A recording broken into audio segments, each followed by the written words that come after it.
여러분은 유전무죄, 무전유죄라는 말을 들어보셨나요? 아마 영화나 뉴스를 통해서 한 번쯤은 다들 들어보셨으리라 생각되는데요. 그래도 간단히 설명해드리면 돈이 있는 사람은 죄가 없고 돈이 없는 사람은 죄가 있다는 말로 똑같은 죄를 짓고도 돈이나 계급에 따라 다른 처벌을 받는다는 의미입니다. 너무 불평등하고 부당해서 절대 이런 일이 있으면 안 되겠다 여기지만 최근에 유전무죄, 무전유죄를 절실히 느낀 사건이 있어서 이렇게 사연을 보냅니다. 저는 30대 후반의 변호사입니다. 제 남편도 변호사이고 도련님도 변호사이고 시아버지는 판사님이세요. 즉, 저와 제 시댁은 모두 법조인이랍니다. 먼저 저의 사연을 말씀드리기에 앞서 제가 변호사가 된 계기부터 이야기해볼까 해요. 사실 저는 어릴 때 변호사라는 꿈을 가진 적이 없었습니다. 작은 빵집을 운영하시는 부모님의 영향을 받아 저와 1살 어린 여동생은 셰프, 파티시에를 꿈꿔왔어요. 그래서 이 꿈을 이루고자 고등학교를 졸업하고 수도권 대학의 식품영양학과에 입학하게 되었죠.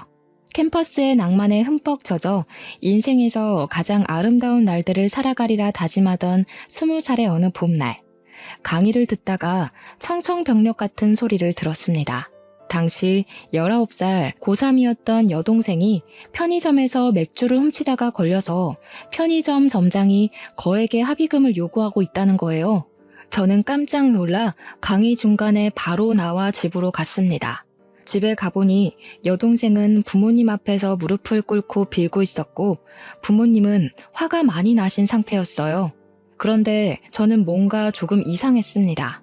여동생이 공부에 관심이 없기는 했지만 그래도 남의 물건을 훔치는 등의 나쁜 행위를 한 적은 없었거든요. 게다가 술 냄새를 맡기만 해도 구역질을 하는 아이가 훔친 물건이 맥주라는 것도 석연치 않았답니다. 그래서 저는 일단 여동생을 방으로 데리고 가서 왜 이런 일을 저질렀는지 물어봤어요. 여동생은 제 앞에서 펑펑 울면서 자신은 너무 억울하다고 했습니다. 무슨 일이 있었냐고 물으니 사실 고등학교 1학년 때부터 학교에서 소위 일진이라고 불리는 아이들이 여동생을 계속 괴롭혔대요. 그 무리는 처음에는 단순히 시비만 걸었지만 그래도 그때는 같이 다니던 친구들이 있어서 괜찮았는데 얘네들이 가면 갈수록 여동생을 더 심하게 괴롭히고 누구든지 여동생에게 말이라도 걸면 그 친구도 괴롭혀서 여동생이 친구를 아예 사귀지 못하게 했다지 뭐예요? 심지어 여동생에게 담배와 맥주를 사서 오라고 시켰는데 미성년자라 살 수 없자 여동생을 때리기까지 했답니다. 여동생은 또 맞기 싫어서 어쩔 수 없이 편의점 맥주를 훔치다가 걸린 거였어요. 다행히 편의점 점장님이 경찰에 고소까지 진행하지 않고 합의금만 준다면 그냥 조용히 넘어가겠다고 했대요. 그런데 그 합의금이 너무 거액이라서 우리 가정 형편으로는 도저히 해결할 수가 없었어요. 저는 일단 여동생을 데리고 편의점 점장님을 찾아갔습니다. 점장님 앞에서 저와 여동생을 무릎을 꿇고 사정을 다 말한 뒤 손이 발이 되도록 빌어 합의금을 200만 원까지 낮췄답니다. 우리 형편에 200만 원이 적은 돈은 아니었지만 그래도 아직 미성년자인 여동생이 경찰에 고소당하지 않은 것만으로도 다행이라 생각하며 감사하다고 허리를 숙이고 또 숙였네요. 그리고 여동생을 지독하게 괴롭힌 그 일진들을 가만두지 않겠다는 생각으로 다음날 부모님과 함께 여동생의 학교 교장실로 향했습니다. 교장실에서 교장 선생님, 담임 선생님, 그리고 그동안 여동생을 괴롭힌 학생들을 다 불러놓고 하나하나 이야기를 했어요. 그런데 선생님들의 반응이 시큰둥했습니다. 알고 보니 이 일진들은 다들 경찰, 변호사, 대형 병원 의사 등 잘 사는 집안의 딸들이었고 학교에 기부도 정말 많이 했더라고요. 반면에 우리 집은 빵집의 매출이 잘 나오지도 않았고 게다가 이번에 제가 대학교를 입학하게 되어 돈 나갈 곳이 배로 더 많아진 상황이었어요. 그 덕에 기부금은 엄두도 내지 못했죠. 그래서인지 교장 선생님, 담임 선생님도 가해 학생들을 따끔하게 처벌하지 못했답니다. 결국 가해 학생들은 별다른 징계도 없이 학교에 그대로 다녔고 여동생은 합의금 명목으로 약간의 돈을 받고 일이 무마되었습니다.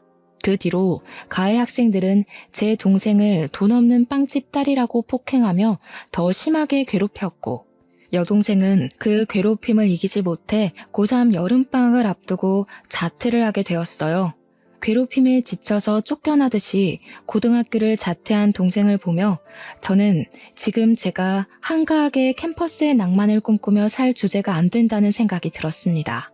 부모님이 작은 빵집 사장님이 아니라 사자 직업을 가진 분이었다거나 우리 집에 돈이 정말 많이 있었다면 과연 세상을 19년밖에 살지 않은 어린 여동생이 이렇게 억울하게 당했을까 싶더라고요. 여동생을 보며 저는 정정당당하게 싸워서 이길 수 있을 만한 직업을 가져서 우리 가족을 지켜야겠다고 결심했습니다. 그래서 그 뒤로 하루에 3시간만 자며 공부를 했어요. 정말 그때는 이렇게 공부를 하다가 죽을 수도 있겠구나 하는 생각이 들 정도로 이 악물고 공부를 해서 서울국공립대학교에 법대로 편입을 했습니다. 편입한 대학교에서도 장학금을 타기 위해 눈에 불을 켜고 공부를 했고 그 결과 4년 내내 장학금을 타며 학교에 다녔어요. 그 뒤 로스쿨에 입학했는데 로스쿨 학비가 엄청 비싸더라고요. 그래서 로스쿨에서도 그야말로 죽을 힘을 다해 공부해서 장학금을 받고 다니고 변호사 시험도 한 번에 합격해서 정식 변호사가 되었네요. 중간중간에 공부가 너무 어렵고 힘들어서 포기하고 싶을 때가 정말 많았지만 여동생을 억울하게 만든 그 사람들에게 언젠가는 반드시 복수할 것이라는 일념 하나로 이 악물고 버텼던 것 같아요. 그렇게 저는 변호사가 되고 대형 로펌에 입사하여 지금까지도 잘 다니고 있답니다. 제가 20대의 전부를 바쳐 변호사가 될 동안 여동생도 고등학교 자퇴 후 검정고시를 통해 고등학교 졸업장을 땄어요. 그 뒤 친척이 운영하는 제법 큰 레스토랑에 취업해서 일하며 한식, 중식, 일식, 양식 조리사 자격증을 취득했답니다. 여기에 만족하지 않고 레스토랑에서 경력을 쌓아 최근에 조리 부분에서 최고의 자격증이라고 불리는 양식 조리 기능장 자격증까지 따고 지금은 레스토랑의 주방장까지 되었습니다. 이렇게 저와 여동생은 과거의 아픔을 발판 삼아 성공하기 위해 악바리처럼 살았어요. 저는 경주마처럼 옆을 보지 않고 성공과 복수만을 위한 삶을 살았죠. 이렇게 앞만 보며 달려오던 어느 날 제가 근무하는 로펌에 새로운 변호사가 왔어요. 나이는 저보다 4살이 많았고 이름은 김지훈이었는데 원래는 개인 변호사 사무실에서 일하다가 실력을 인정받아 스카웃되어 왔더라고요. 제 옆자리에 앉아 이것저것 알려드리고 이야기하다가 점점 친해지게 된 우리는 둘이서만 밥도 먹고 술도 마시게 되었습니다. 함께 술을 마시며 대화를 해보니 지훈 씨는 저와는 너무 다른 세계의 사람이더라고요. 저는 남들이 보기에 부족해 보이지 않으려고 앞만 보고 쉴 새 없이 달려와 변호사가 되었지만 지훈 씨는 넉넉한 집안에서 아무 고민 걱정 없이 공부에만 열중하며 살아왔어요. 우리 집은 어렸을 때 가족끼리 해외여행은 고사하고 국내 여행도 한번 가기 힘들었는데 지훈 씨는 매년 가족끼리 해외여행도 다녀오고 정말 여유롭고 풍족하게 잘 살아왔습니다. 저는 사실 그런 지훈 씨가 부럽기도 하고 남자로서의 호감도 생겼어요.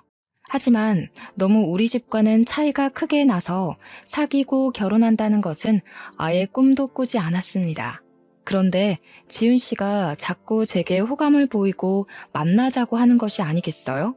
처음에는 당연히 거절하고 싫다고 했지만 숨길 수 없는 재채기처럼 제 마음도 숨기기 어렵더라고요.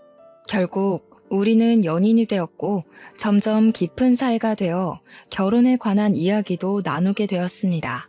저는 처음에는 결혼을 하지 못하겠다고 했어요. 잘 사는 남자 집안과 평범하디 평범한 여자 집안의 결혼은 솔직히 쉽지 않잖아요. 이렇게 좋은 사람인데 상처를 주고받으며 남보다도 못한 사이가 되기는 싫었거든요.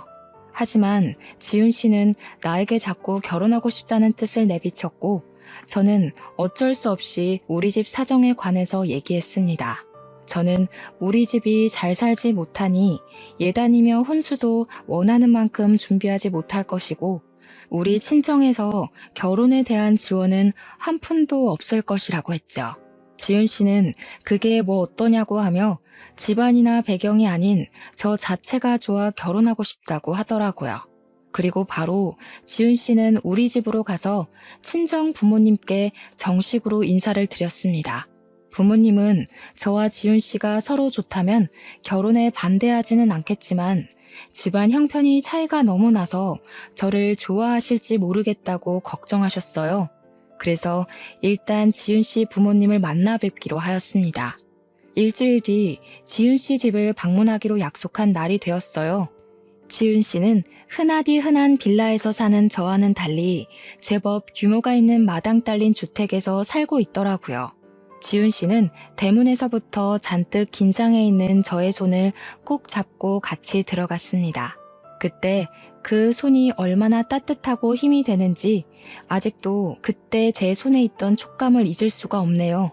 집에 들어가니 시부모님이 아주 인자한 미소를 지으시며 저를 반겨주셨어요. 도련님도 아주 환하게 웃어주시는데 모든 긴장이 싹 풀리더라고요. 시어머니께서 정성스럽게 준비해주신 음식을 먹고 거실에 앉아 커피를 마시면서 이런저런 이야기를 나눴습니다. 우리 지훈이한테 이야기는 많이 들었어요. 친정이 빵집을 한다고 했죠? 네, 어머니. 작은 빵집을 운영하고 계세요. 장사가 잘 되는 것은 아니라서 경제적으로 여유롭지는 못하게 자랐답니다. 그래도 그 어려운 와중에도 공부를 열심히 해서 대형 로펌 변호사가 되었네요. 사실 지훈이한테 경미 씨가 경제적인 형편이 많이 차이 난다고 하며 결혼을 하지 않겠다고 했다는 소리를 들었어요. 그런데 우리는 그렇게 생각하지 않아요. 경제적으로 어렵지만 그래도 열심히 살아서 이렇게 변호사가 된 경미 씨가 대단하고 존경스럽기까지 해요. 그러니까 우리 지훈이가 싫은 것이 아니라면 결혼하지 않겠다는 소리는 하지 않았으면 좋겠어요. 저는 사실 지훈 씨의 부모님이 우리 집 사정을 듣고 결혼시키지 못하겠다고 하시면 어쩌나 정말 많이 걱정했어요. 우리 집은 그냥 작은 빵집이지만 지훈 씨는 아버지가 판사님이시잖아요. 그런데 저의 지난 과거를 높이 칭찬해 주시며 제게 존경스럽다고까지 하시는데 눈물이 다 나더라고요. 그래서 저도 모르게 그 앞에서 펑펑 울었네요. 제가 갑자기 울자 다들 깜짝 놀라셨어요. 죄송해요. 사실 그동안 정말 힘들게 살아왔고 지은 씨는 너무 잘 살아서 둘이 결혼한다는 것은 언감생심이라고 생각했습니다. 오늘 이 자리에 오면서도 제가 감히 부모님을 만나 뵈어도 되나 두렵고 떨리는 마음으로 왔어요.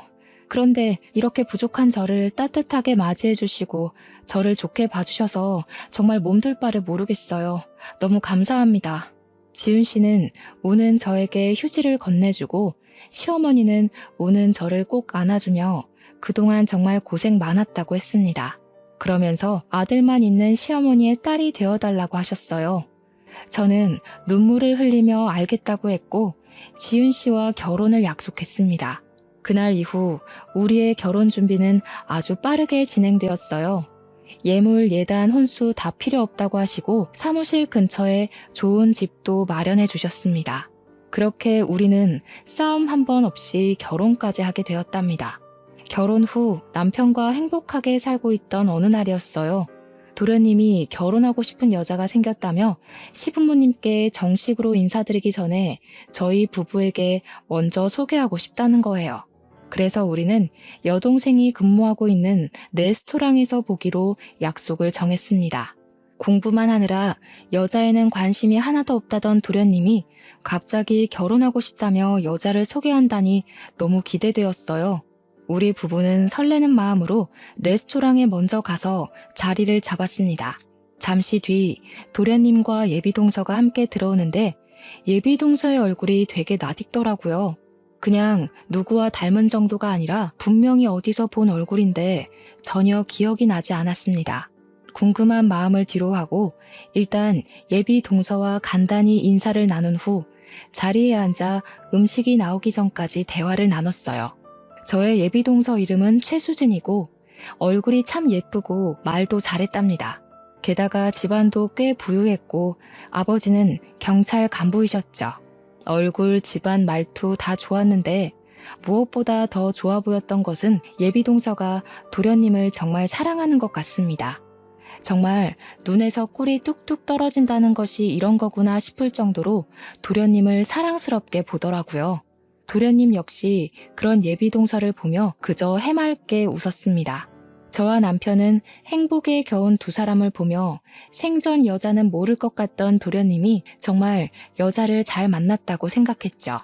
음식이 나오고 같이 이런저런 이야기를 하며 밥을 먹다가 예비동서가 회사에서 전화가 왔다며 나가서 꽤 오랫동안 오지 않았습니다. 예비동서가 자리에 없을 동안 저도 잠시 화장실을 갔다가 다시 자리로 돌아오는데 레스토랑 구석에서 예비동서와 제 여동생이 인사를 하고 있더라고요. 그런데 반가워하며 웃는 예비동서와는 다르게 제 여동생은 표정이 매우 좋지 않았어요. 어깨를 잔뜩 움츠린 것을 보니 겁을 먹은 것 같았죠. 저는 둘이 서로 아는 사이냐며 다가가서 인사를 하려다가 순간 예비동서를 과거에 봤던 기억이 떠올랐습니다. 저는 예비동서를 여동생이 고등학교 3학년 때 학교 교장실에서 보았어요.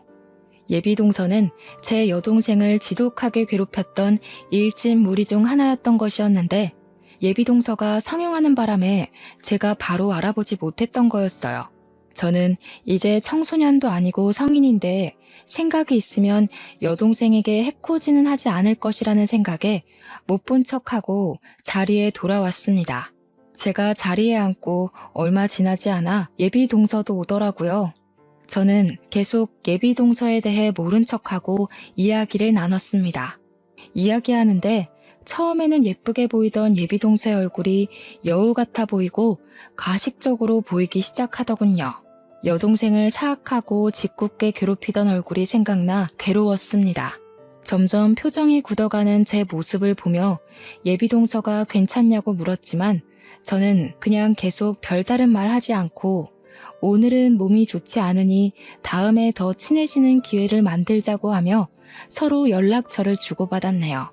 예비동서는 제게 언니라고 불러도 되냐고 하며 여기 음식이 맛있으니 다음에 다시 와서 자신이 음식을 산다고 하며 헤어졌어요.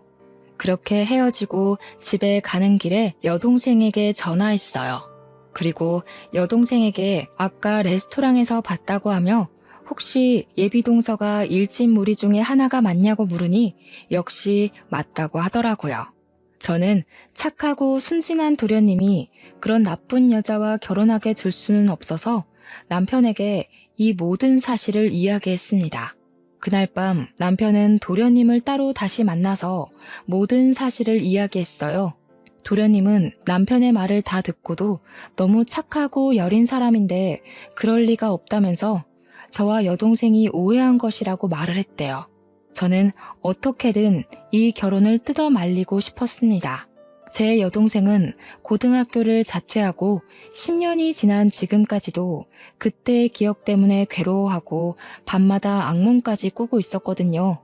인생에 한 번뿐인 동생의 학창시절을 처참히 짓밟아버린 원수 같은 사람을 절대 제 가족으로 들일 수는 없었습니다.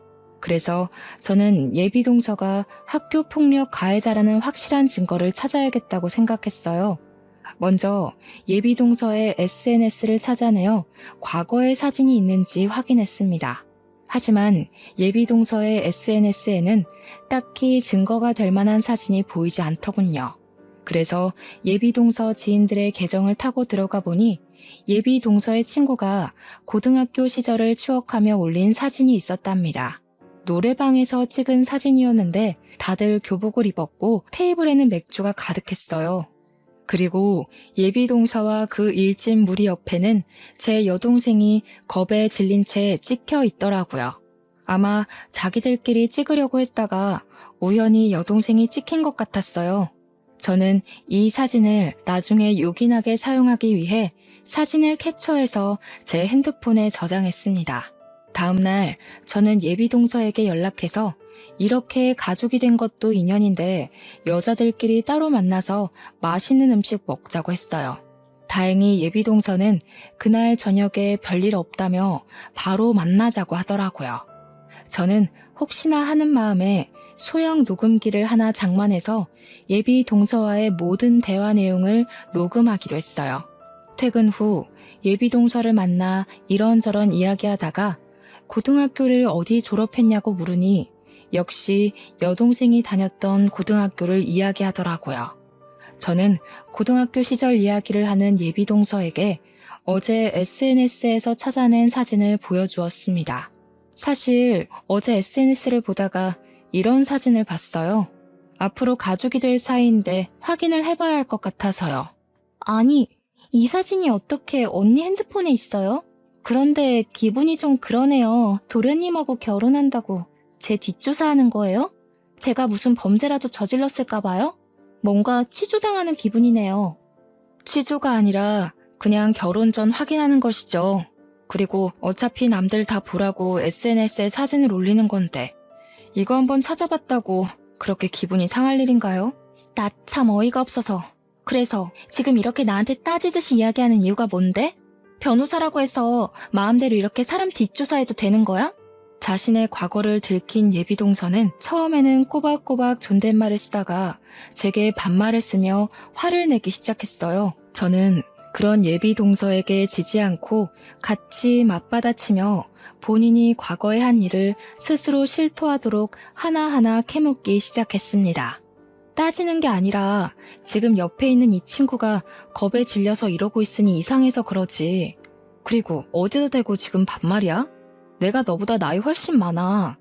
시댁 서열상으로도 내가 더 높아. 똑바로 존대해. 서열 높아서 좋으시겠습니다. 나이 많은 게 자랑도 아니고. 꼰대세요?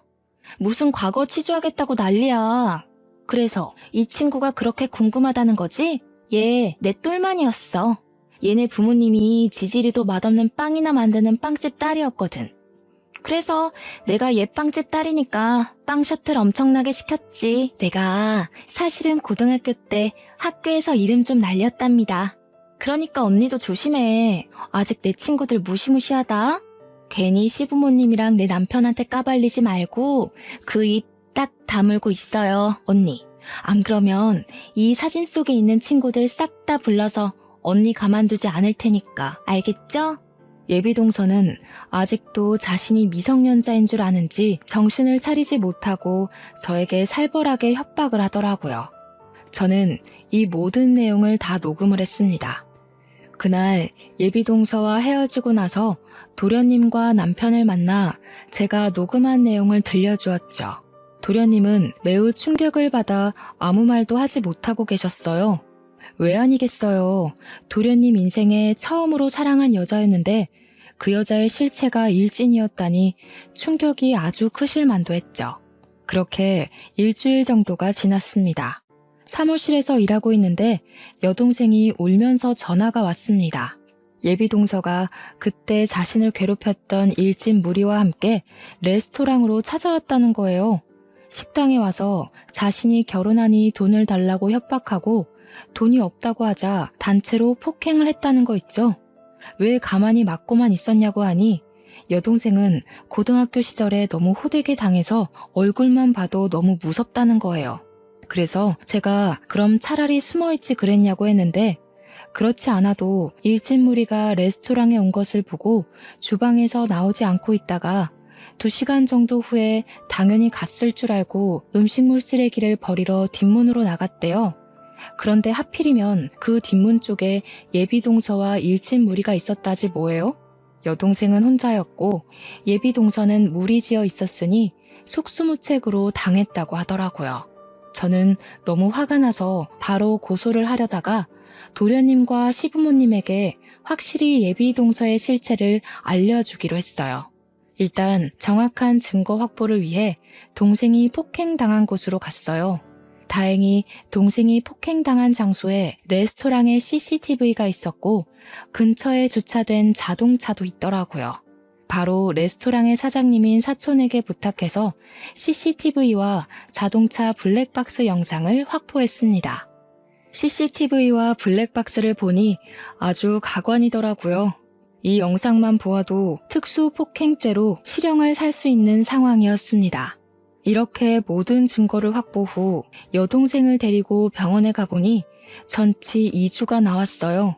그 길로 여동생을 입원시키고 여동생이 폭행을 당했다는 진단서를 끊었습니다. 그리고 남편과 도련님을 만나서 모든 영상을 보여줬죠. 도련님은 이 영상을 보고 예비 동서와 절대 결혼해서는 안 되겠다고 하며 제가 하자는 대로 하겠다고 하더라고요. 일단 이 영상은 좀 더 나중에 시부모님께 보여드리기로 하고 도련님께는 예비 동서가 여동생 앞에서 진심으로 사과하는 모습을 보고 싶으니 아직은 모른 척하고 조금만 더 만나달라고 부탁했네요. 2주일 후 동생이 퇴원하고 며칠 더 쉬었다가 레스토랑으로 복귀를 했습니다. 저는 동생의 레스토랑 복귀와 동시에 시부모님, 우리 부부, 도련님과 예비 동서까지 다 같이 만날 자리를 마련했어요. 당연히 장소는 여동생의 레스토랑이고요. 시부모님은 드디어 둘째 며느리를 보는 거냐며 너무 기대하고 계셨습니다. 그런 모습을 보니 죄송스러웠지만 그래도 제 여동생이 10년 전에 당한 내용을 아시게 되면 이 정도는 이해해 주시리라 믿었네요. 드디어 예비 동서의 실체가 낱낱이 드러날 날이 되었어요.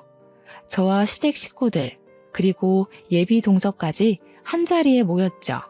예비 동서는 시부모님을 뵌다고 단아하게 보이고 싶어서인지 얌전해 보이는 새하얀 원피스를 입고 왔더라고요.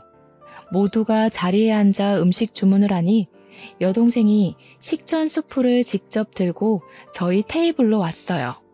저와 여동생 그리고 남편과 도련님은 미리 계획한 대로 여동생에 대해 모른 척하고 앉아 있었답니다. 어머, 너 진미 아니니? 나 수진이야. 너 고등학교 동창. 기억나지? 그럼 기억하지. 내가 널 어떻게 잊겠니? 여기는 무슨 일로 온 거야? 아, 저번에 결혼한다더니 예비시댁과 식사하러 온 거야? 응. 근데 너는 아직 홀서빙이나 하고 있니? 이런 홀서빙은 20대 초반 때 취미 삼아 하는 거지. 지금은 30대인데 이제는 제대로 된 직장을 구해야 하지 않겠어? 그래도 고등학교 때 맨날 붙어 다니던 친구였는데 네가 이러는 모습 보니까 걱정된다 얘. 이렇게 돈 모아서 결혼이나 할 수 있겠니? 그러게 나는 언제 돈을 모아서 너처럼 결혼하려는지 모르겠네. 하긴 너희 집이 좀 힘들긴 했지. 너희 부모님 아직도 그 조그만 빵집 하시니? 네가 고등학교 때 빵 많이 가져오고 그랬는데. 그런데 뭐 빵집 장사로 돈을 얼마나 버시면 버시겠어. 너도 참 사정 딱하다. 이렇게 열심히 사는데 여전히 힘들고 말이야. 이거 내 명함이니까 받아. 그리고 힘들면 언제든지 연락해. 너 지금 이 일에서 1년에 2천만 원은 버나 몰라? 뭐 어쨌든 내가 그 정도는 바로 빌려줄 수도 있으니까 부담 갖지 말고 힘들면 연락해. 예비 동서는 우리 집안이 어렸을 때 힘들었던 것을 들먹이며 은근히 깔보고 무시하며 제 여동생에게 명함을 건넸습니다. 그 순간 여동생은 손이 미끄러진 척하며 예비 동서의 하얀 원피스에 샛노란 단호박 수프를 쏟았어요. 어머, 미안해. 너 명함을 받으려다가 손이 미끄러져 버렸네. 흰 옷인데 수프를 쏟아서 어쩌니? 오늘 중요한 자리인 것 같은데 제가 실례를 범했어요. 죄송합니다. 예비 동서는 화가 단단히 난 표정이었지만 자리에 시부모님이 계셔서인지 얼굴을 찡그리기만 하고 차마 큰 소리를 내지 못했습니다. 여동생은 시부모님과 우리에게 죄송하다고 말한 뒤 앞에 있던 휴지로 수프를 닦으려고 하는데 휴지로 닦을수록 얼룩이 점점 더 번지더라고요. 오늘 예쁘게 보인다고 비싼 옷 산 것 같은데 누렇게 물들어서 어떻게 해요? 꼭 화장실 실수한 것 같네. 아 됐어. 그만 닦아. 옷이 더 상하잖아. 어머님, 저 잠시 화장실 가서 옷 좀 닦고 올게요. 예비 동서는 여동생에게 화를 버럭 내고서는 시부모님께 화장실에 다녀오겠다며 나갔고 여동생도 따라 나갔어요. 그네야, 근데 저 직원 너 여동생 아니니? 왜 아는 척도 안 하고 있어? 어머님, 사실은 예비 동서가 제 여동생을 괴롭힌 학교폭력 가해자예요. 미리 말씀 못 드려서 죄송해요. 저 여자 인성이 얼마나 바닥인지 어머님 아버님께 보여드리려고 일부러 이 레스토랑에서 만나자고 한 거예요. 자세한 내용은 이따가 저 여자 오면 자세히 말씀드릴게요. 일단 저 지금 화장실 좀 다녀오겠습니다. 저는 제 동생이 예비 동서에게 큰 실수를 저질렀으니 분명히 동생한테 뭐라고 할 것으로 생각해서 화장실로 갔는데 예비 동서가 없더라고요. 혹시나 해서 레스토랑 뒷문으로 가봤더니 거기에 예비 동서가 있었고 그곳에서 제 동생을 괴롭히고 협박하고 있었답니다. 저는 몸을 숨기고 휴대폰을 꺼내서 몰래 영상을 찍기 시작했어요. 야, 너 미쳤냐? 오늘이 어떤 날인데 이런 실수를 저질러? 이 옷이 얼마짜리인 줄이나 알아? 네가 여기서 한 달간 뼈 빠지게 홀서빙을 해도 살 수 있을까 말까 한 옷이야. 하긴 너 따위가 이렇게 좋은 옷을 알 리가 없지. 그저 거적대기 같은 옷만 입던 애가 뭘 알겠어? 예비 동서는 화가 많이 났는지 여동생의 머리와 어깨를 밀치며 위협적인 행동을 하더라고요. 야, 너 내 옷 이딴 식으로 만들어놨으니까 돈 내놔. 고등학교 때도 나한테 돈이며 빵이며 잘 갖다 바쳤잖아. 내가 왜 나한테 돈이라도 맡겨놨어? 또 맞고 싶어서 환장했냐? 이게 어디서 지금 눈을 쌍심지를 켜? 멍청한 년. 그러다가 또 얻어터져서 병원 신세 지지 말고 좋은 말 할 때 돈 가져와라. 넌 내 똘만이잖아. 설마 그새 잊은 거 아니지? 그때의 아름다운 추억들 말이야. 궁상맞게 굴지 말고 다음 주에 여기 다시 올 테니까 그때 돈 두둑히 준비해놔라. 저는 이 모든 것을 다 몰래 찍어서 재빨리 다시 레스토랑으로 들어갔습니다. 제가 자리에 앉고 얼마 지나지 않아 예비 동서도 들어오더라고요. 흰옷에 얼룩져서 잘 지지가 않았네. 어쩌면 좋아? 근데 말이야, 아까 그 친구한테 언니 하나 있지 않아? 그걸 언니가 어떻게 아세요? 그 친구의 언니가 바로 나거든. 그래서 나는 네가 고등학교 때 그 친구에게 무슨 짓을 벌였는지 다 알고 있었단다. 어머님, 아버님, 사실 여기 앉아있는 예비 동서는 제 여동생을 자퇴까지 시킨 악랄한 범죄자예요. 저의 폭탄 발언에 예비 동서는 당황한 표정을 지으며 도련님과 시부모님의 눈치를 보더라고요. 하지만 그것도 잠시 바로 자신의 표정을 숨기고 여유 있는 척을 하며 바로 말을 이어갔습니다. 아, 어디서 많이 뵀다 했더니 진미 언니셨어요? 언니 성함이 경미라는 것을 듣고도 왜 그때 몰랐을까?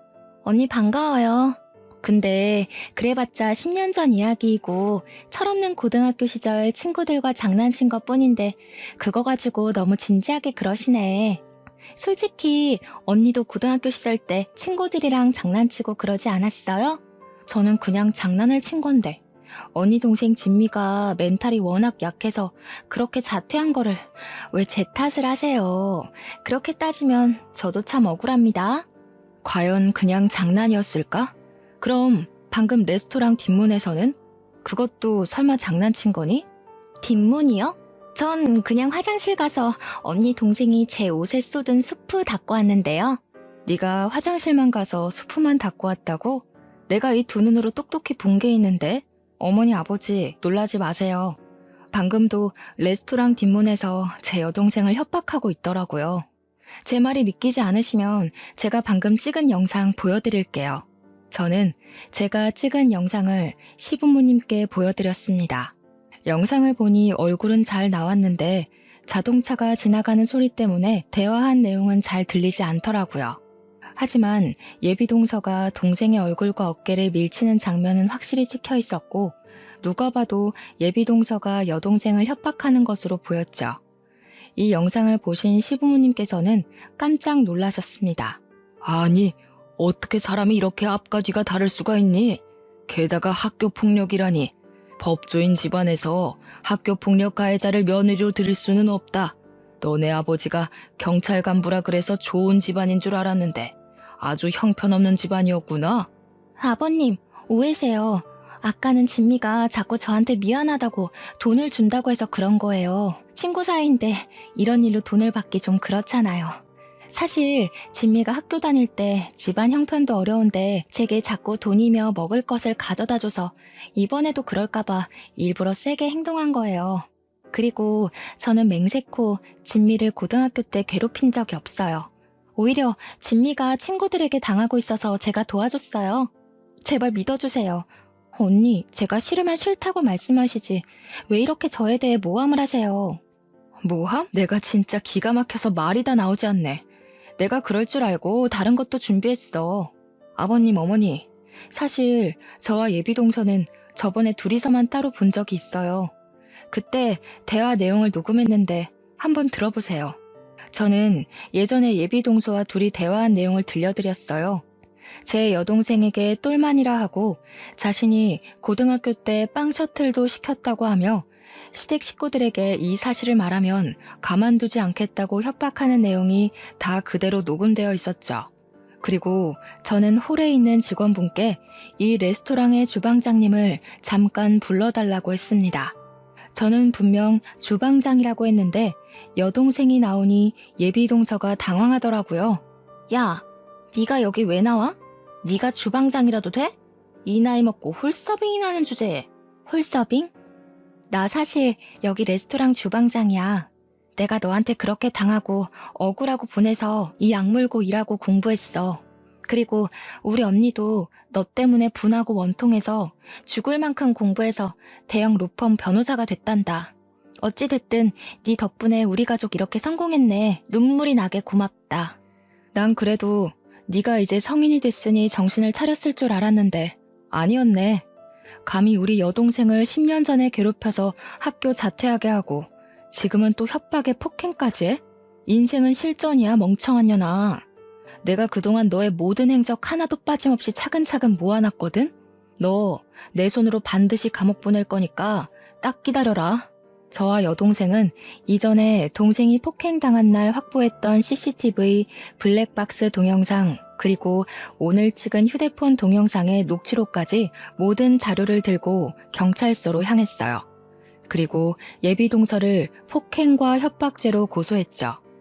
모든 증거가 확실하다 보니 저는 바로 수사가 진행되어 예비동서가 처벌을 받을 수 있을 줄 알았습니다.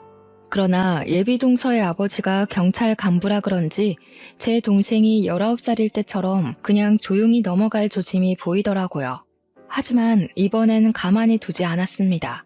그때는 저와 여동생이 그저 그런 빵집 딸이라서 그렇게 어영부영 넘어갔지만 이제는 상황이 달라졌거든요.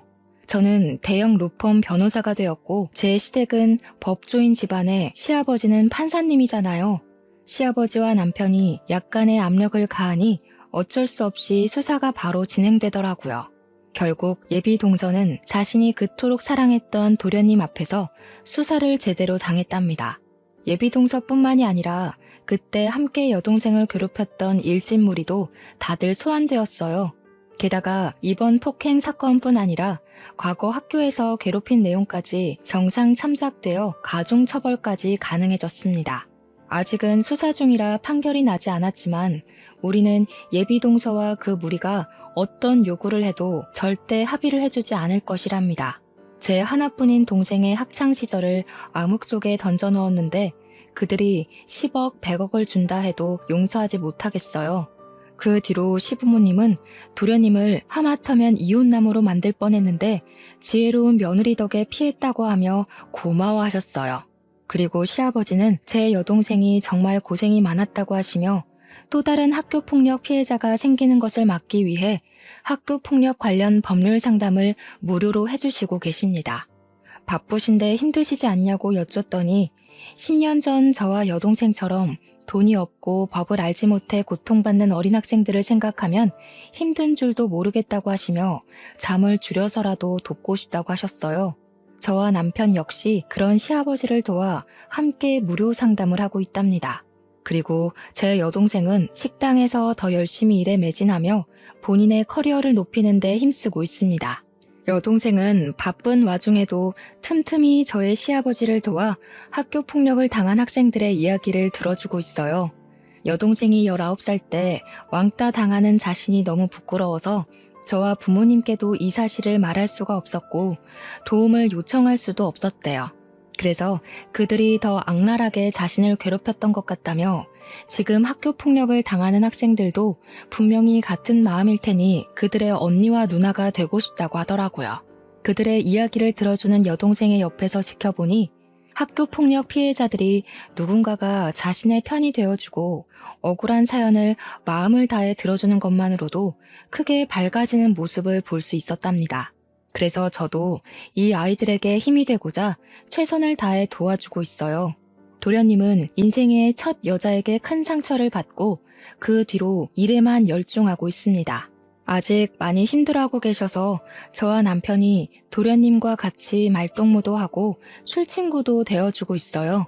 착하고 마음 여린 도련님이 충격에서 얼른 벗어나서 인성이 좋은 평생의 짝을 꼭 만났으면 좋겠네요.